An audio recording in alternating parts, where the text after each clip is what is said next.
Alright, so someone had asked me about my reception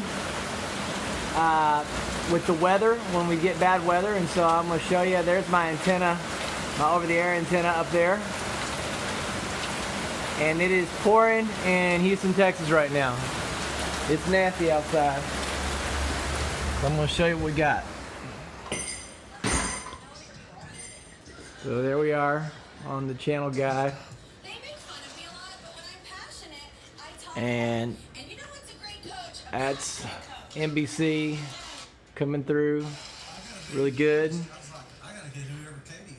Let's go back and see what other channels are coming in.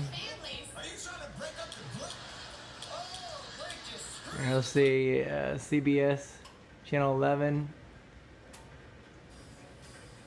and we'll just go to some of the other network channels here. Here's ABC.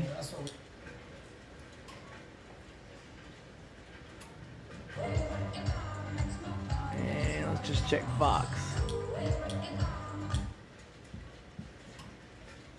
I mean, so all the channels are coming in really good despite the bad weather outside. So I think the reception is actually even better than when we had a satellite dish.